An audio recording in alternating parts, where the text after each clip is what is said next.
Guys 28 मई 2023 को प्रधानमंत्री नरेंद्र मोदी ने नए संसद भवन का उद्घाटन किया। नए संसद भवन में सेंगोल को स्थापित किया गया।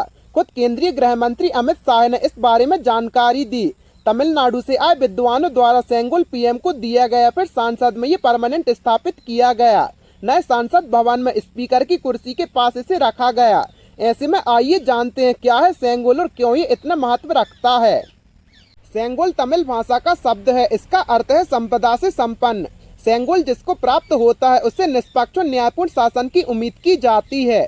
ये भारत की ऐतिहासिक परंपरा का हिस्सा है। अमित शाह ने कहा कि देश के पहले प्रधानमंत्री पंडित जवाहरलाल नेहरू ने भी 14 अगस्त 1947 को तमिल पुजारियों के हाथ से सेंगोल स्वीकार किया था। नेहरू ने इसे अंग्रेजों से भारत को सत्ता हस्तांतरण के प्रतीक के तौर पर स्वीकार किया था।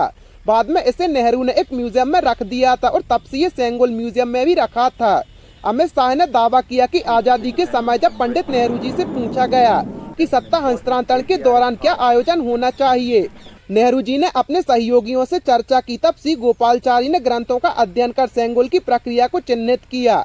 उन्होंने बताया कि हमारे ये सेंगोल के माध्यम से सत्ता के हस्तांतरण को चिन्हित किया गया है।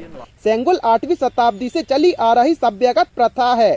चोल साम्राज्य से इसका पालन हो रहा है। सेंगोल शब्द का अर्थ और भाव नीति पालन से है। ये पवित्र है और इस पर नंदी विराजमान है। इसे अक्सर संप्रभुता के प्रतीक के रूप में इस्तेमाल किया जाता था। सेंगोल राजदंडी भारतीय सम्राट की शक्ति और अधिकार का प्रतीक है। ये सोने या चांदी का बना था। सेंगोल राजदंडी औपचारिक अवसरों पर सम्राट द्वारा ले जाया जाता था और इसका उपयोग उनके अधिकारों को दर्शाने के लिए किया जाता था। इसका इस्तेमाल मौर्य, चोल, गुप्त और यहाँ तक कि मुगल काल में भी होता था। हालांकि 1947 के बाद इसका इस्तेमाल नहीं हुआ। ये इलाहाबाद के म्यूजियम में ही रखा था। ज्यादातर लोग इसे नेहरू की सोने की छड़ी के रूप में भी जानते हैं, मगर असल में ये सेंगोल राजदंड है। अमित शाह के मुताबिक देश के ज्यादातर लोगों को इसके बारे में कुछ जानकारी नहीं है। प्रधानमंत्री को जैसे ही सेंगोल के बारे में पता चला, उन्होंने इसकी जांच करवाई। फिर निर्णय लिया गया कि इसे देश के सामने रखना चाहिए। इसके लिए संसद भवन का लोकार्पण का दिन को चुना गया। प्रधानमंत्री नरेंद्र मोदी ने तमिलनाडु के मठ से सेंगोल को स्वीकार किया और लोकसभा अध्यक्ष के आसन के पास इसे स्थापित किया।